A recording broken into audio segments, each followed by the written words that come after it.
that time of year again where we do a recap. We look at what were the biggest trends of the year in 2025, what were some of the biggest obstacles, and what some people are calling the most hectic year since iOS 14. We also look forward to the future and outline how you can win big in 2026. Let's dive in.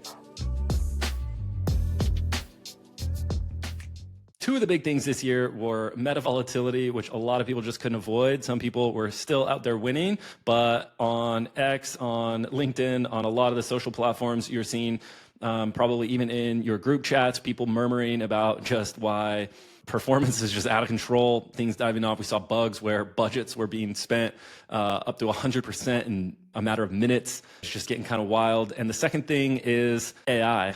You definitely saw some huge tools roll out this year. You saw a lot of promises made, and regardless of whether those did or did not deliver on exactly what they promised, AI is still making waves in the industry on statics and on the video front, and then also in the workflow. So it's definitely shifting the landscape in online advertising and creative departments. The last thing that I want to talk about a little bit today is for affiliates, kind of the VSL marketing world. On that side of the fence, we were seeing people murmuring about having more difficult time advertising to VSLs, this kind of shift away. So we actually were able to grab some data. I'm going to share a little bit of that today in actually verifying that. The other thing I want to talk about is a little bit about the affiliate side of things and VSL marketing, where some people were definitely talking about things getting harder, platforms being more strict, some of those other just shifts away from VSL. We're going to explore that as well. And then on all of those fronts, what to look for in 2026. So jumping right into meta volatility as one of the 2025 trends that mattered. I think a lot of people were seeing just the inconsistency in deliverability. It seemed like overnight their audience was either dead or they didn't know what was going on inside the black box of Meta. And so it just seemed like there was no escaping the volatility of the platform. They'd get inconsistent signals in terms of conversion rates that fell off a cliff, or CPMs that spike out of nowhere, or clicks that go down. And people were definitely a little bit concerned about like what's going on the platform. I saw that conversation happen multiple times throughout the year. One of the biggest bugs that I remember that hit people fairly recently, that one that just spent your whole budget in a matter of like 5 minutes, that was insane. And so this meta volatility obviously makes people a little bit skeptical on the platform, but we're all still bullish over here about the idea that Meta is still the strongest sales algorithm. So it's not like people aren't going to be advertising on Meta as much. I think people are actually going to be advertising on Meta more. And what you can expect is just as Meta rolls out more of these AI tools, that's just par for the course. Anytime they roll out new tools, you're going to see that kind of variability, that instability, bugs in their code that cause things to spend like crazy. And that just happens. And you might get an apology, you might get a little refund, but they basically don't care. So as they improve those AI tools, things will get better and it'll bring more confidence back into the platform. But as they roll out new ones, those things are going to happen over and over and over. So I think 2025 was a big year because it shifted to Andromeda and Gem and these things that Meta's been talking about quite a bit this year, and how it serves and how it chooses ads. And so with the rollout of those new products and the rollout of the updates to the algorithm, I think that brought some really drastic variability that we just hadn't seen in a long time. And over 2026, we're going to see some more stability come back into the platform, even when they roll out new tools there. It's just because 2025 was such a big shift in terms of AI and machine learning. Another thing is some of the automation tools. I think one of the funnier ones was, I think most people saw the true classic example of like a tracksuit on a grandma. If you're leaning on AI to generate your ads, Meta still doesn't really know what it's doing. It might be putting grandma on a tracksuit because it thinks it's finding you new customers, but it's ignoring the fact that your core segment is men. So it might be like grandpa in a tracksuit, and sure, we'll see if that actually pans out.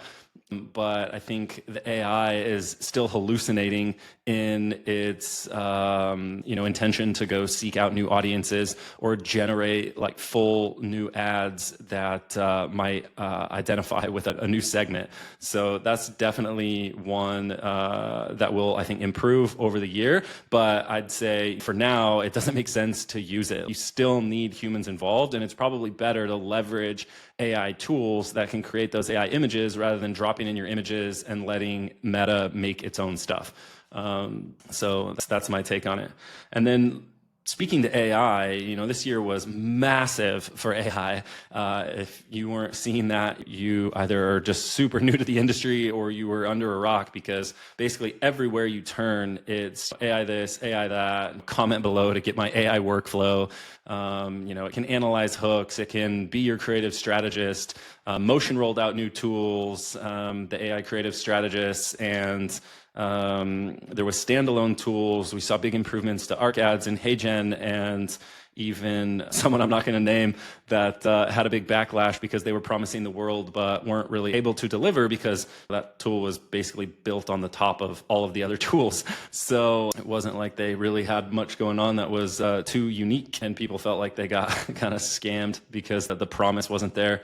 Anyway, 2025 was basically a year for creative overload. It was just absolutely massive, and you really had to weed through a lot of the junk, and not junk in the sense that like stuff's not good, but just that, in marketing, we get the shiny object syndrome because we're often just trying to find the thing that's going to bring the incremental lift, that's going to improve performance, that's going to make our jobs easier. And so, AI brought a lot of those promises. It was a big year for people exploring tools, because a new one would come out, another new one would come out, another new one would come out with all these big promises, and you don't want to get left behind. So you go out and you train it, you go out and you test it. But the people who are winning the most are sticking to a short list of tools. They're locking down their workflow, and they're really able to do more efficient work and have a higher output thanks to AI. So that's definitely going to be a trend that we continue to see over time. And then strategy is going to be, I think, more important than production. What I mean by that is it's not just like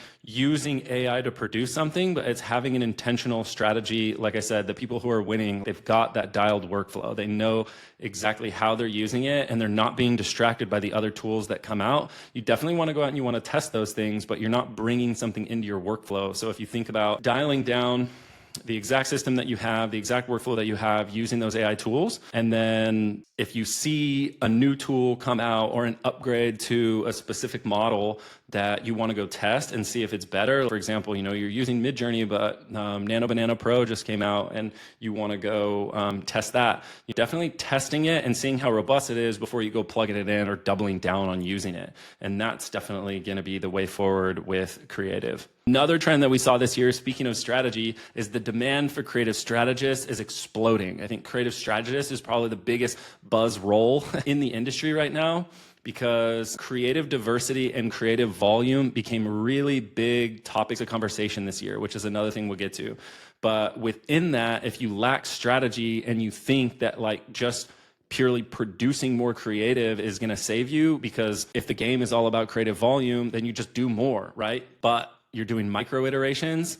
Meta sees that as the same ad, and so it's not really going to help you. And so that diversity layer is important to understand, because what it's going to do is allow your top performing assets to look different to the algorithm, to look different to the market. And you really need a strategist behind that, because they need to be in your market understanding what are the best performing formats, what are the best performing angles, what are the best performing concepts, and they need to be marrying all those things together and seeing the overlap and looking for the gaps in, hey, we're not doing enough of this concept, or we're not doing enough of that format, angle, etc. That's where, the creative strategist really shines in bringing about robust kind of funnel, mid-funnel, bottom of funnel ads, where not that you would structure your account that way, but just that you want to make sure that ads within your ecosystem, within your ad account, are hitting all of those people. So there's a bit of education, pulling people deeper into the funnel, and then making sure to convert. And so that's really where the creative strategist is shining these days. And we're going to see that grow even more into 2026, as creative strategist is one of the biggest roles right now in the industry. So another thing that we saw this year that is along with AI, and it's kind of on the backlash of AI, and one of the reasons, people might not be trusting it, even though I think the trend is going up.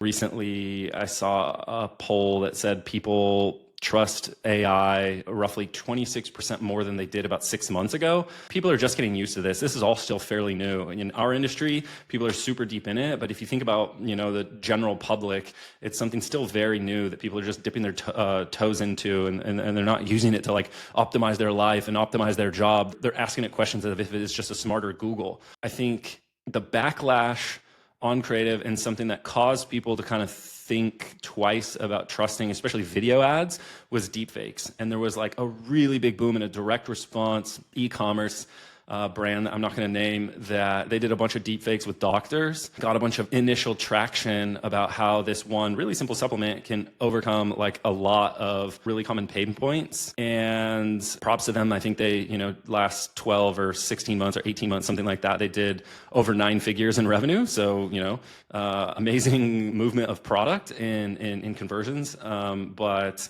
it still makes things difficult, I think, for the rest of the market. And so I think there's going to be more controls around that.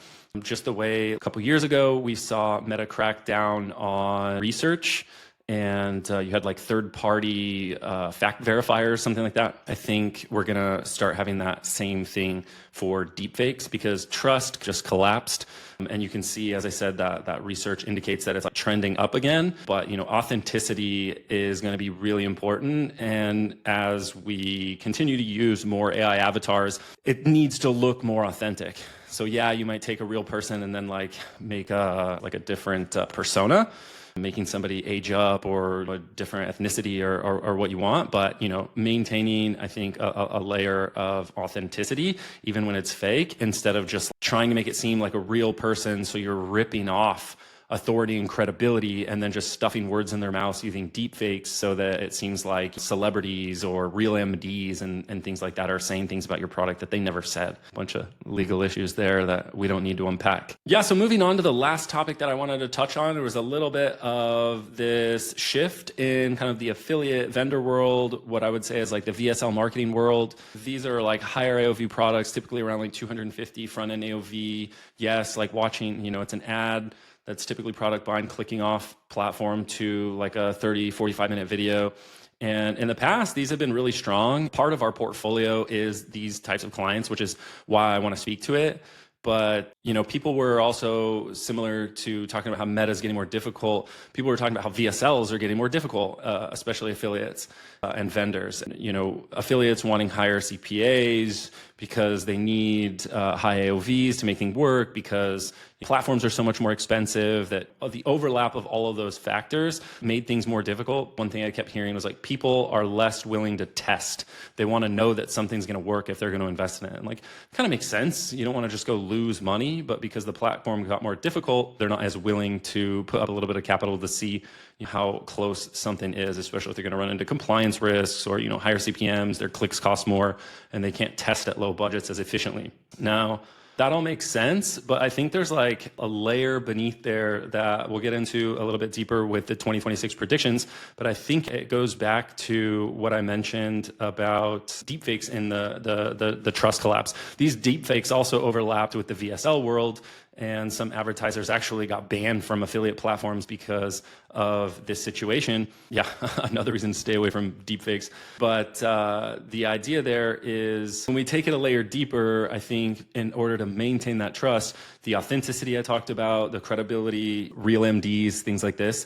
I know I mentioned that kind of in terms of the deepfake side of things, but on the VSL side of things, you really are going to need to level up your offers. This idea of ugly VSLs, which is another episode we're planning right now. Ugly VSLs are going to die. We're not going to be able to do just text on screen, voiceover, generic B-roll from Shutterstock or video blocks in some of these platforms.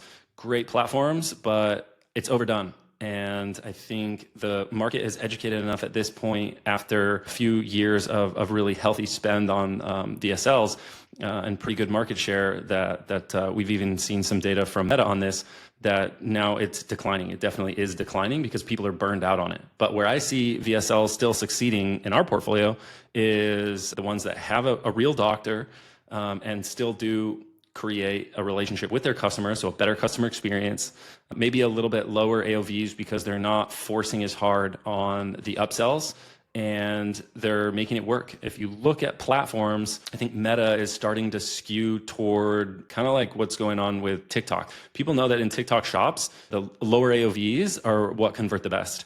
And I don't mean that like AOVs are dropping on Meta, but people aren't as willing to spend $250 or $300 on a first purchase as they used to be. So conversion rates are going down for these advertisers. So yeah, that's the general lay of landscape of the marketing world, the online advertising world. Yeah, so that's kind of the trend that I'm seeing, a decline in VSLs and kind of a return to a better customer experience, not squeezing people as much, probably a little bit lower AOV, and then better monetization on the back end because the customer experience means that they're more willing to buy from you again. So that's my trend number 5. So of all the things that happened in 2025, I think the biggest one that surprised me was just how slow some of the platforms were to shut down deepfakes. It's pretty easy to verify that some of this, especially for the biggest tech companies in the world, it's pretty easy to verify that this stuff is absolute BS. So that was one of the biggest surprises to me. I'm just seeing like how much volume a brand could do, how much, or an advertiser, et cetera, could do with literal deepfakes. I just thought that was so obviously something that should just be shut down basically immediately. Whether it's through metadata or whatever they can do to kind of identify that like, oh, this is an AI video, this is not, like, anyway, I just feel, I felt like that should have been something that was a lot easier for those brands to take down. But who knows, behind the curtain, if like they just don't want to say no to the ad dollars and it's harder to verify, it's not as simple as I think it is. And so, they kind of drag their feet on it because they're making money and they're trying to do something about it. So who knows, but that was a big one that blew my mind. Moving on to a prediction that I got wrong. I actually thought AI was going to be a little bit, at least some of these tools that came out, and I know they were like false promises, but I guess I was really hopeful that some of these things could come in and kind of be like an all-in-one encompassing tool where the workflows that I'm still using and that my team's still using are still multiple tools that are stitched together either in NAN or a little bit more manual of use this, then that, et cetera.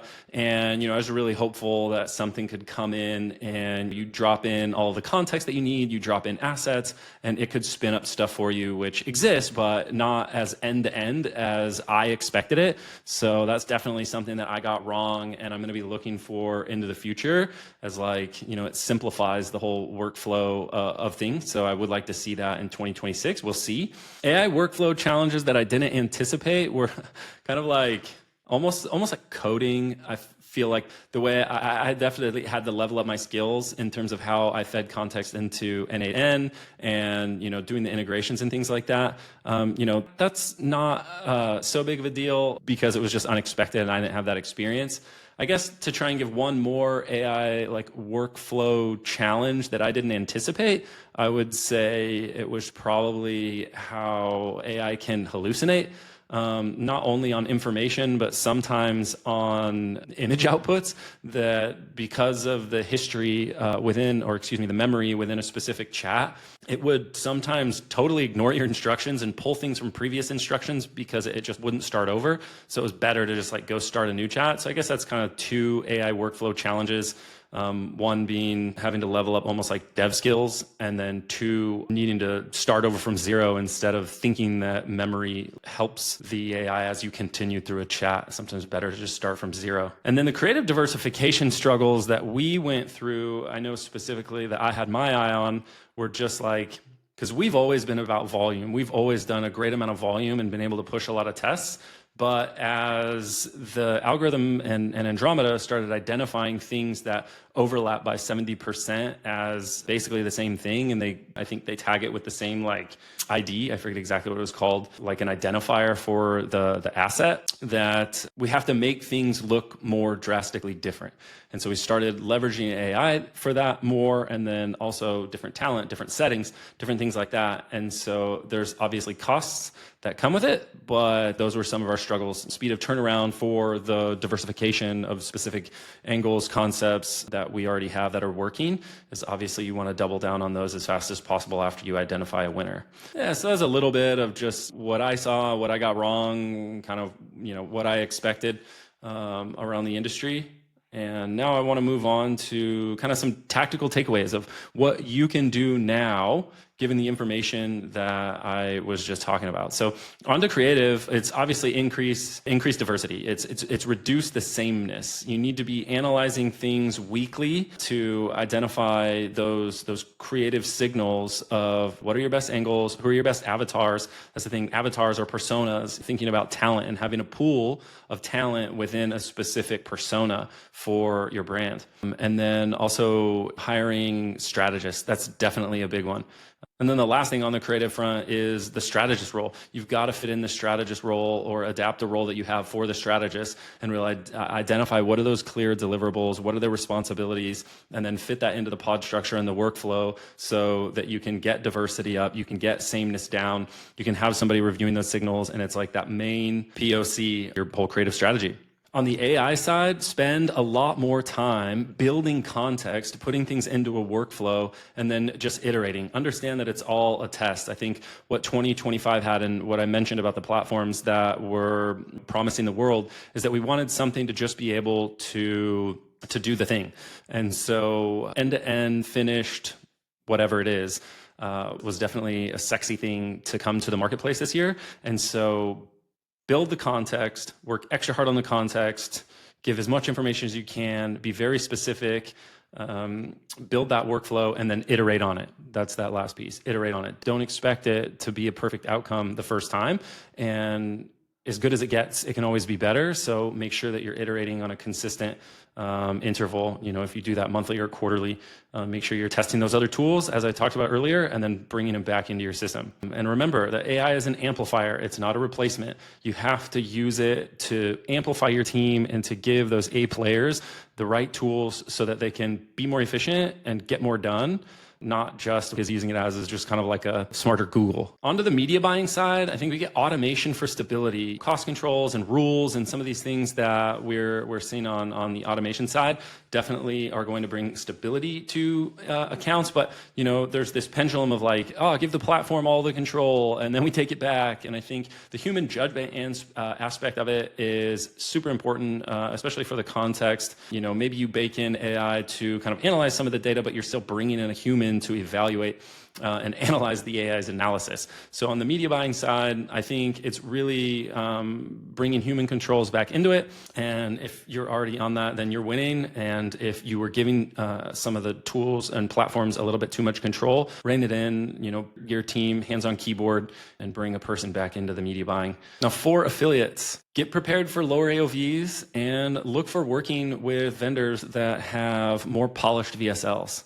That's definitely something that you're going to want to keep your eyes on, and not just conversion rates, because if it's a conversion rate on kind of what I would call an ugly VSL, you're probably looking at really heavy promises, and you're going to potentially run into issues of compliance as you scale things up.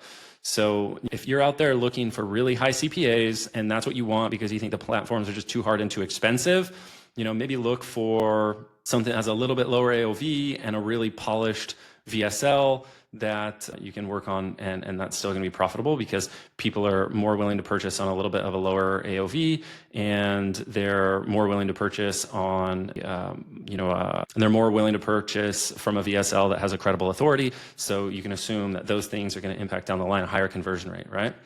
More people buying on a lower AOV, more people buying from a credible authority.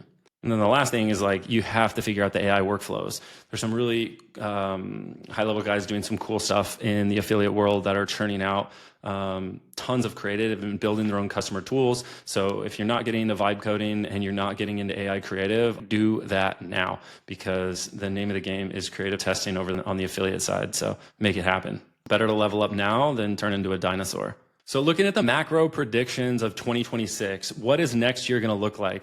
So I'm predicting that this is the year of context. We're going to go into these AI tools with more clarity about just how much information and exactly what types of information we need to feed into these tools so that we can get the best use out of them. They're not going to be these end-to-end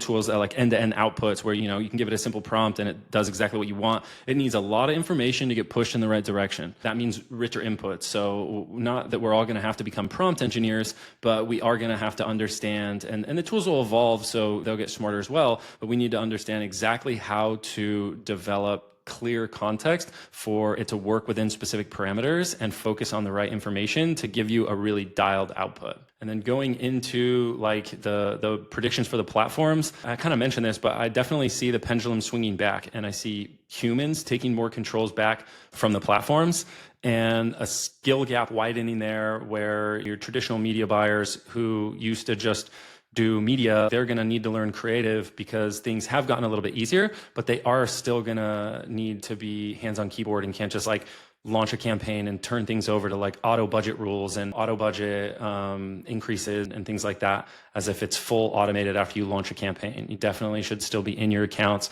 evaluating things, optimizing things. And I think the creative strategist role starts to overlap a little bit with media buyers. That is definitely going to be where the human media buyers are going to shine. So I guess that would be the next prediction, is like seeing how this creative strategy role is growing and getting more popular. It's going to really become what some people are calling full stack marketer, or some people are calling marketing generalist, is that like you really need to understand creative, you really need to understand analytics, you really need to be able to do media buying, or at least understand it if you're not hands on keyboard. But as roles compress, which is I think another thing we're going to see roles compressing as specific tasks get a little bit easier and take less time. Those roles are compressing into one person's responsibility. And so that is what I'm seeing with the creative strategists. Need to be able to do a little bit of media buying, if not full hands on keyboard, managing campaigns. Some of the growth type roles are starting to overlap with the creative strategist roles. And so if it's a growth role, media buyer that's starting to do some of the creative stuff, or the creative person who's starting to do a little bit of the media stuff, I think those two things are converging, and that's something to look out for in 2026. On the creative side, I think we're going to get a lot more clarity on this diversity and volume, not from the platforms, but I think from the people who are leading in the industry, and they're going to be really pushing things forward to basically like throw the playbooks out there of exactly how to take a winning concept or take a winning angle, avatar, format, etc., turn it into diversified assets. And so we're going to see a lot more speed to diversity. And then lastly, on the affiliate side, I know I mentioned this, but really what I'm going to see is a trend towards a little bit lower AOV and higher production, a higher authority figure VSLs. So, VSL with a doctor, probably around a 200 AOV, maybe even 190, and not these $300, $400 AOVs on VSLs that are just a voiceover on top of some B-roll with dynamic text overlays. I guess I'll wrap it up with AI. On the AI front, you can expect that in 2026, a skill gap is going to widen. I think more people are going to adopt AI, quoting that study that I said where over the last 6 months, people are starting to trust AI more and more. Yet the people who are already advanced with it are going to get even more advanced with it. And so what we're going to see over 2026 is the skill gap is going to widen, and the actual AI operators are going to get even further down the road, dominating workflows, dominating how to give context. And so definitely keep your eye out for the people who are leading the charge on that, so that you also don't get left behind. That's it for the wrap up on 2025 and the predictions on 2026. If you think I was wrong or you want to debate any of these, go ahead and drop a comment below. And if you also were surprised by anything or had a similar observation or prediction, go ahead and drop that in the comment below. If you want to see more episodes like this, definitely think about subscribing, hit that bell button so you get notified. We look forward to seeing you in a future episode.